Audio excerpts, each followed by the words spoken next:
Hello, a community of spouses and families, teenagers, children, singles.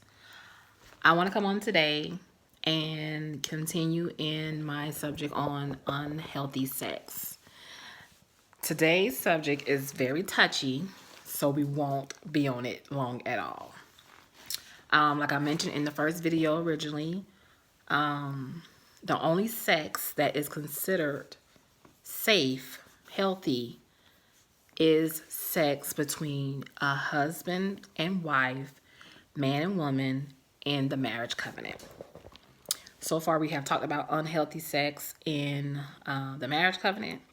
We talked about the advantages and disadvantages, the disadvantages of unhealthy sex as a single. We have talked about those things. So today we're going to talk about unhealthy sex in the family. Unhealthy sex in the family. And when I say in the family, I'm talking about family members having sex with family members. And that is not okay by God.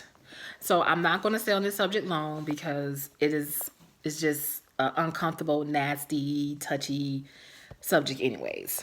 Sometimes these things can occur involuntarily or even voluntarily. So I want to give you just two Bible verses I'm going to read briefly from to share where these things had occurred in the Bible. First, voluntarily. Way back in the book of Genesis. Now, a lot of people know Noah as the man who, built the ark. God had great plans for him. He told him to build the ark. People thought he was crazy. He built the ark. He saved his people, this and that and the other. And God, pretty much saved his family.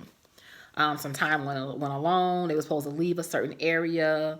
His wife looked back, turned to a bag of rice or something, a bag of sand. She turned into something, and she was no longer part of the family. And so it was just Lot and his daughters. And so we pick up in Genesis chapter 19. A pillow of salt is what she turned into. I'm sorry. I said sand and rice. She turned to a pillow of salt. So we pick up in Genesis 19, verses 32 to 35. And this is voluntarily sex in the family, which is not the will of God. Let me just read a few of the verses. So verse 32 says, 31. One day, the older daughter said to her sister, "There are no men left anywhere in the entire area, so we can't get married like everyone else. And our father will soon be too old to have children. Come, let's get him drunk with wine, and then we will have sex with him. That way we will preserve our family line through our father." Okay, 33. So that night they got him drunk with wine, and the older daughter went in and had intercourse with her father. He was unaware of her lying down or getting up again.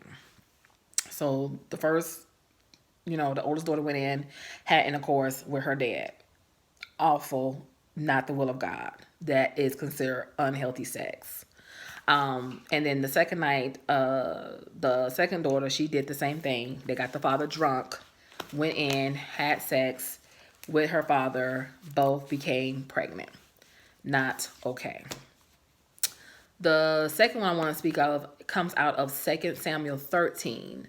And this was involuntary. And this is really the story of one of David's kids, or his son raped his sister.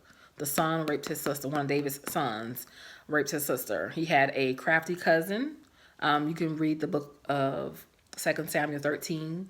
I'm just kind of just briefly going through it. He had a crafty cousin. Because Tamar was so pretty and so beautiful, he was attracted to her.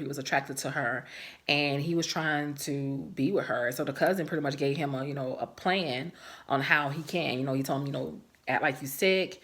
Request for your dad to let her come and take care of you, feed from her hands, and you can have sex with her that way. 2 Samuel 13. Read that chapter when you get a moment. This was considered involuntary sex. Messed Tamar up. She was messed up from this.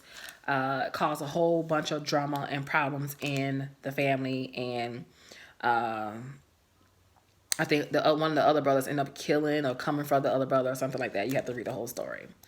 That is considered involuntary sex. So the reason I just want to share those two Bible chapters with you is for us to be aware of having sex with a family member is not God's will for us. Having sex with a family member is not healthy. That is not healthy. Some have been robbed of this. Some have been taken advantage of in this way, where they have had no choice, like in the case with Tamar.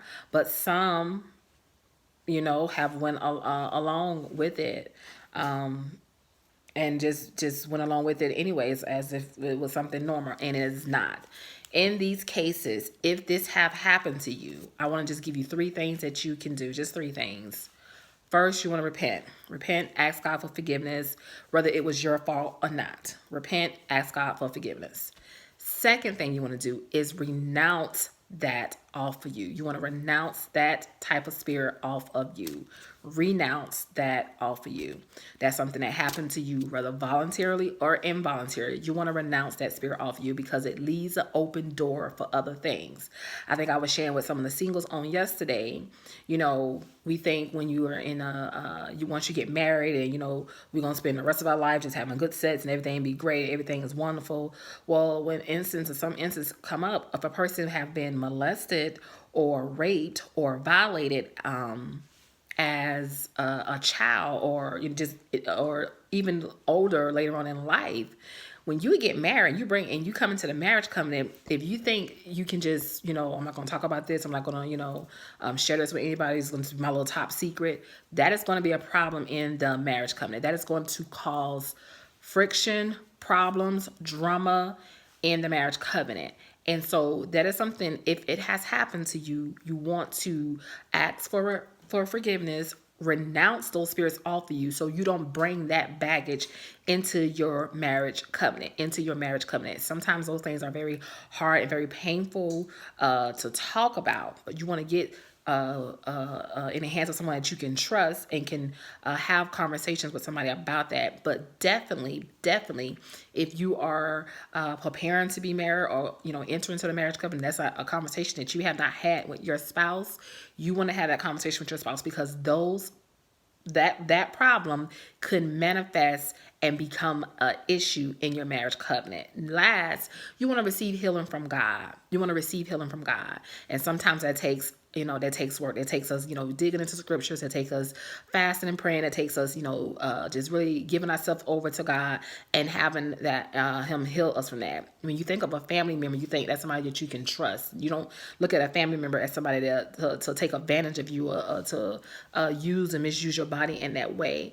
And so I just want you to be encouraged and to know having sex with a family member is unhealthy. It is not the will of God. If it has happened to you, repent, renounce the spirit, and receive healing from God. I hope and pray this message have been a blessing to you. Blessings.